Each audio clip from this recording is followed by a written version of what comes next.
Hi, welcome to Let's Talk Centerville. I'm Maureen Hodgson. My guest today was just a little girl when she witnessed a horrific act of violence that shook the nation during the height of the Civil Rights Movement in 1963. Barbara Cross was at her church, the 16th Street Baptist Church in Birmingham, Alabama, when 4 Ku Klux Klan members placed bombs under the front steps of that church, killing 4 little girls, of whom were her friends, and injuring many others. She shared her story yesterday at the Centerville-Washington Diversity Council's MLK breakfast, and I am honored that she is here with us today. And thank you so much, Barbara, for being here. Thank you. I'm honored to be here. You had a great reception yesterday at the breakfast and really shared your story. And as we talk about that today, I want to show folks just an idea of a little bit of what you've talked about. And you can also see the full presentation right here on Time Warner Channel 5. But let's go ahead and take a look at that. Well, back in that day, we were reading about the Cuban Missile Crisis, and the missiles pointed to the United States. So when I heard the noise and felt the building, seemed like in my mind it was swaying, and then I felt something that hit me in my head and I started screaming. It was very chaotic. And the reason I like to paint the picture, I don't like to paint the picture so you can kind of get an idea how chaotic when you hear the kids in the basement screaming. And all I remember, we were trying to find my younger sister, and you smell the fumes. And the teachers were trying to guide us to safety, but it was so chaotic. And so I never did find my younger sister at that moment when I was looking for her. So one of the deacons who lived around the corner from where my parents lived knew that my father had to tend to the business at the church, because they already knew that the church had received bomb threats. But imagine your parents try to shelter you so you won't be afraid to go to church. So heartbreaking to watch. Probably hard for you to see that again, but just 13 years old. And before we talk about the rest of the day, you did eventually find your sister, right? Yes. Okay, because we were worried about that when we heard the story. But tell us about that day. It was a Sunday, beautiful day. You're at church. Yeah, that was going to be the first Sunday that my father had instituted as Youth Sunday. And he was the pastor of this church. Yes, he was the pastor, and we were excited, but all the children's classes are in the basement of the church. We have our Sunday school teachers, and probably the high school students might have been upstairs along with the other adults, but the younger kids, we were all probably from kindergarten to maybe the 7th grade in the basement of the church. And the Sunday school lesson that day was a love that forgives. So we were studying about if someone does something to you, you have the type of godly love or the type of beloved community and the love that Dr. King talked about forgiving your enemies, and try to give us strategies how to work out conflict, and just instead of fighting, how to resolve conflict and problems, and doing it in a respectful and loving people who do things to you. And then who would know that maybe a few minutes later, let's talk about these girls, because 4 girls were killed during this bombing and then about 20 others injured. You were among the injured.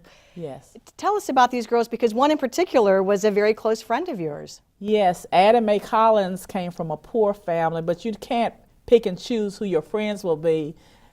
Personalities just gravitated, and I was never taught to hate anyone, and it's just something about her spirit and my spirit, we clicked.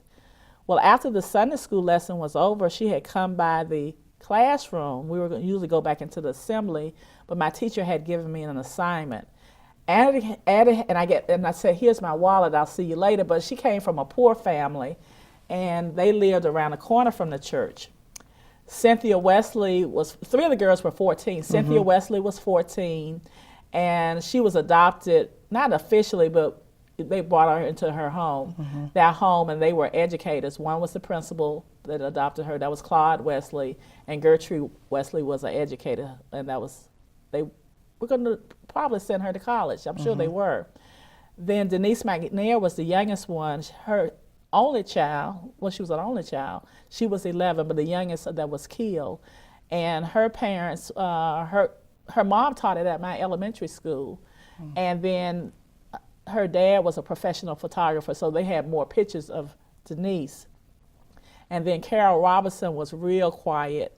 And the students I had lunch with just today, they were saying that the Jack and Jill Club, they always honored the legacy of Carol Robinson because she was in the Jack and Jill. So they have a ceremony every September.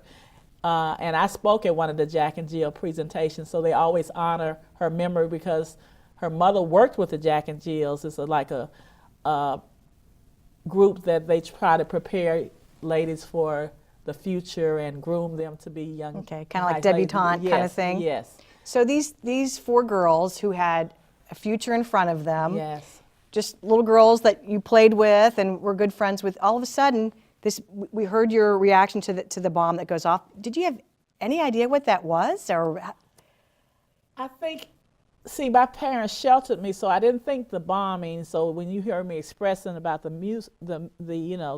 crisis, that Cuban Missile Crisis, but I knew we had tornadoes in Alabama, but when it felt like the building shook and I got hit in the head, to me, it would seem like almost like the end of the world in my finite mind. And I guess my parents tried to shelter us from. And well, they should. Children should not have to see or deal with such an issue like that. Right. So, but I just remember trying to find my sister, but we did find out that some hours later when my dad got home, and I'm sure he called my mom, but the phone was probably hard to get through because we didn't have call waiting back then, and every few minutes reporters were calling and family members to seeing if we were okay. But she was hit in the forehead, and they said she was one of the 23 injured or was taken to the hospital, but we didn't know that at the time. So how...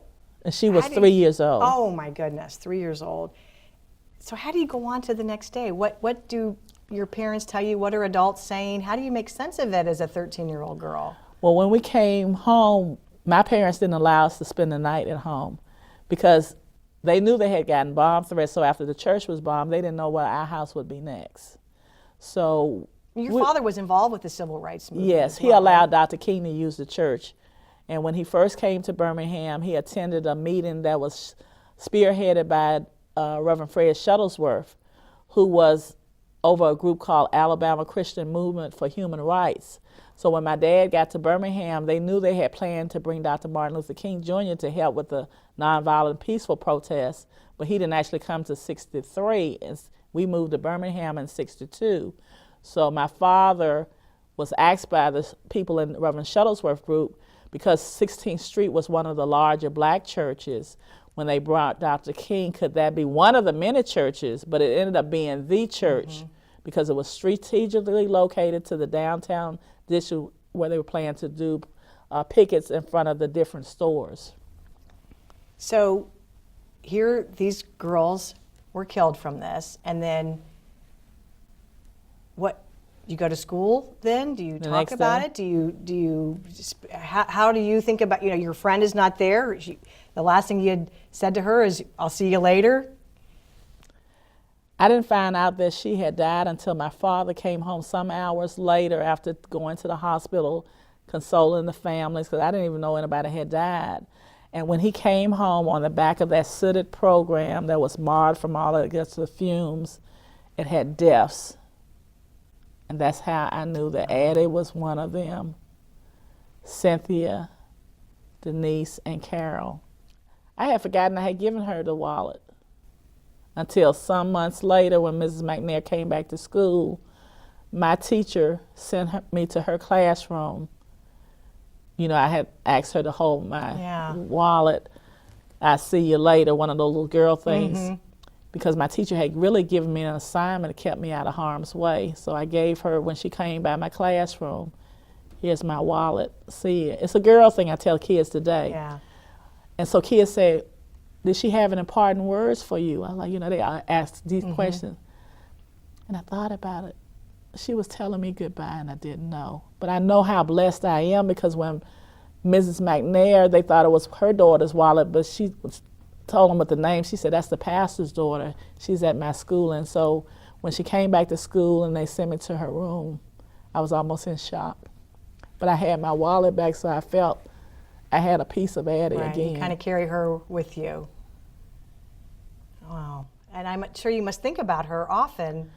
Because I'm a part of a civil rights tour, and we go to Birmingham all the time, I always try to keep all of their legacies alive. 4 little innocent lives. And so these white supremacists who did that, it took a long time for them to be brought to justice. Yes. So what is that like when we know who they are, they're murderers? Eventually you did get to testify, but what, 40 years later, 45 years later? I testified in the last trial. That was the 2002 trial. The first trial was in 1977, 14 years. And they always had the same evidence, but I went to all 3 trials. And when I first saw Robert Chambliss in the hallway,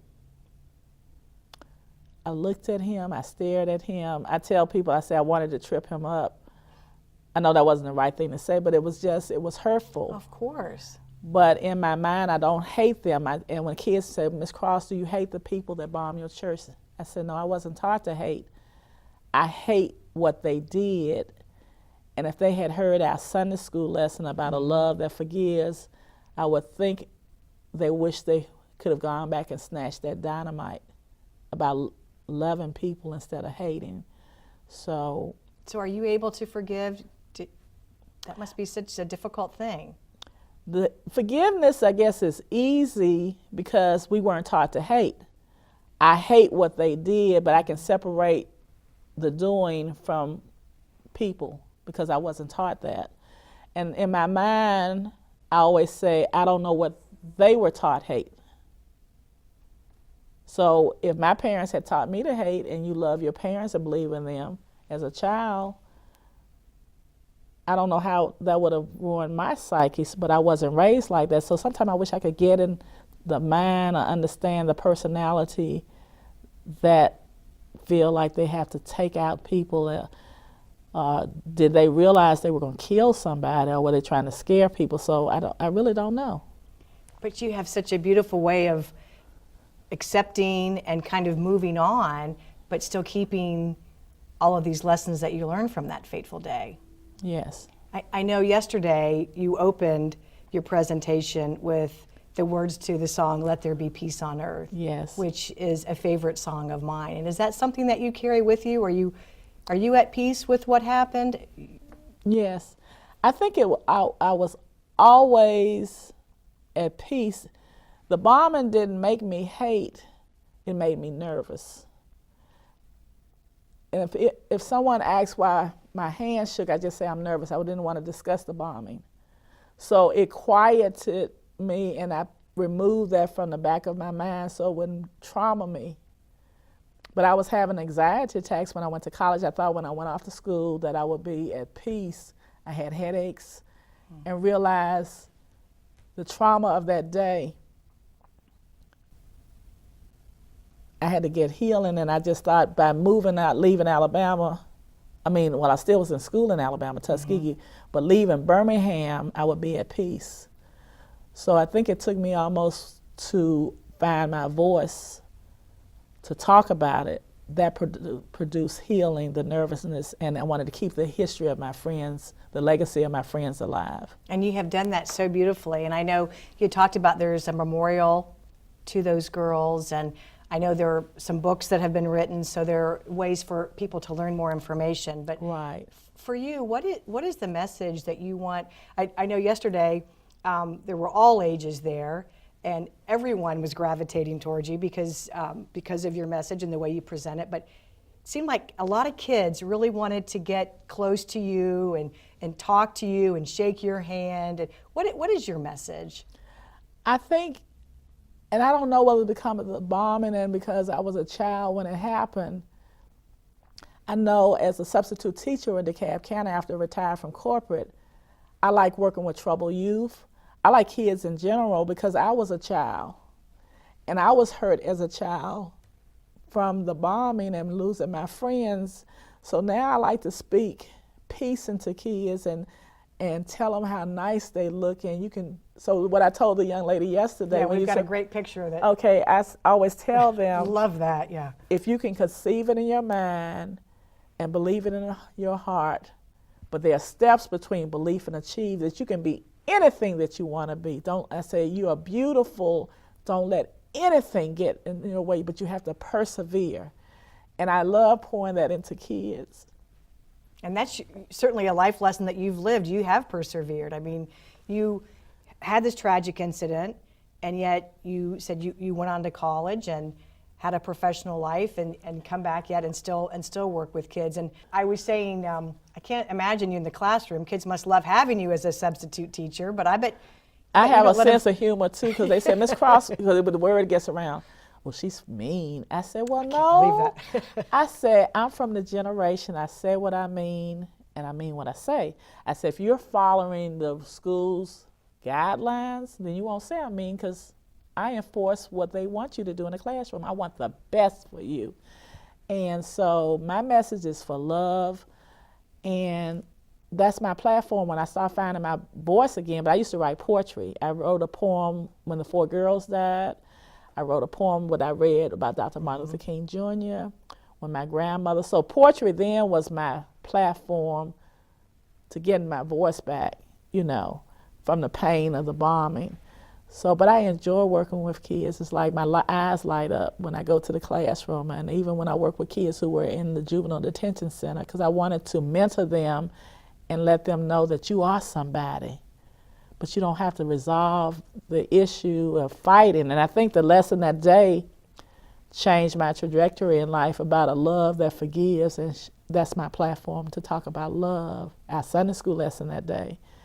And in the church they have the documentary or movie that they show, Angels of Change. So when you say angels, they're change agents, and I see them not as what they brought them out the church under those sheets, that their beautiful faces are in a cloud, and they're looking over us.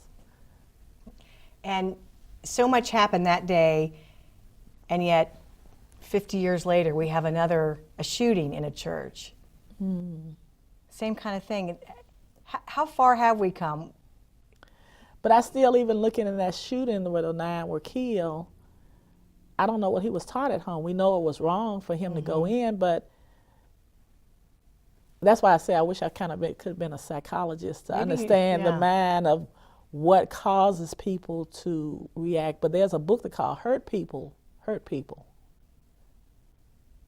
it was written by a psychologist. So when people have pain within, if they have been abused or hurt or taught something or just taught hate. Yes. But they're children.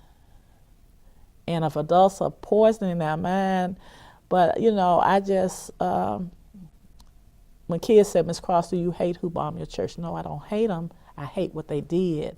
When I see things on the news and you hate what they did, it's like tragedy, but what would cause a person to get to that point that they would snap and do things like that? You know, that's just, I don't know. You just have a beautiful understanding, and maybe it's from those lessons of forgiveness and love with forgiveness, taught by your father. Tell us about your father, who was the pastor there. Oh, my father was a very passionate person. He loved people, and I think I get that from my dad. And my mom was a gentle spirit. She was quiet, very loving mom. She was mild-mannered. But when my brother got out, you know, if we did something wrong, usually my dad was the one to whip us. But I remember when I was 16 years old, I said, well, Mama, so-and-so, Mama. And I know it took a lot for my mother to slap me across my face, because that wasn't her personality. But she let me know that there were some lines that you cannot cross. That's old school. So I don't know. I tease kids. I say, y'all don't know what old school is. And some of them say, yes, we do, you know. But I just, I had loving parents, loving home, and I think because we weren't taught to hate, and so I think I was raised, I think every problem, there are challenges in any family, but we were never taught to hate. So. And your father was friendly with Martin Luther King? Well, what happened, when Reverend Fred Shuttlesworth asked could they use the church, I don't know whether he had been in Reverend Dr. King's presence before, but my father gave permission, and so I did meet, I don't know if I told you that yesterday, after the bombing, I met Dr. King, because we didn't spend the night at home, we stayed with a neighbor, but I went to school, came back home, and the doorbell rang. There was Dr. Martin Luther King Jr., his brother A.D. Williams King, Dick Gregory, and Ralph David Abernathy, who was like worked with Dr. King with the SCLC. And I was like shocked to see him, but I shook his hand and went to get my dad, but they were planning to go to visit that was the Monday after the bombing, Sunday, and they planned to go and pay their respect to the families. And they were trying to do a joint funeral, but Mrs. Robertson said she had already made preparations. I think she didn't want the type of atmosphere where all those reporters was there, because they were, like I said, Carol was real quiet. Their parents were real quiet. In fact, her husband died, Mrs. Robertson, Carol's dad died 2 years later, and Mrs. Robertson said he died of a broken heart. And so her funeral was first, and then the other 3 girls was separate. Before this bombing, did you have an idea that there was such hatred, or that your dad had known that there had been some bomb threats for the church, but were you aware as a little girl that the world wasn't I guess such a rosy place? Back then I was telling the kids, I said we had one television, and I think there was black and white then. So what I remember seeing mostly in the news on front page was like the Cuban Missile Crisis. And I'm sure there was other bombings, but I was naive to that part. And our parents sheltered us. They didn't even want us to answer the phone at home. So I didn't think anything of it, but they didn't want to frighten us about going into the church. My parents knew they had bomb threats. In fact, they would get hate calls, and they didn't even want us to answer the phone. It would say, get up ends and pick cotton and things like that. Or we're going to bomb your house next. So they wouldn't tell us that. In fact, we found out later that one of our neighbors who had a walkie-talkie said, get that end crossed next. Because anybody who was surrounded by Dr. Martin Luther King, and because my father allowed him to use the church, which became the headquarters, the Ku Klux Klan, we thought they would set off the dynamite because of that Dr. King there, but after he did his I Have a Dream speech, they were really angry. That was 3 weeks after that. After that, right. They were angry because the schools were going to be desegregated. So that was that was why they, I think, actually bombed the church. Because Birmingham was really integrated the spring of '63, because Dr. King had talked about boycotting the businesses. So in that April, they called off they desegregated because they wanted people to spend money. So it was basically about the desegregation of the schools. And after that Sunday, your life was completely changed. Now your parents, even though they wanted to protect you, you were a witness to a horrific scene and a lot of hatred. Yes. And so how did that affect you or change you? You mean after the bombing? Yeah. I was nervous, but one good thing, we didn't go back into the church because we couldn't. They had shown some photos. Okay. But that church was completely destroyed. On the side of the church, what happened, that side, the bricks were all blown away, but it was under the steps of that, was some steps on that side. Okay. And the building across the street, it's like you could almost drive a Hummer in there.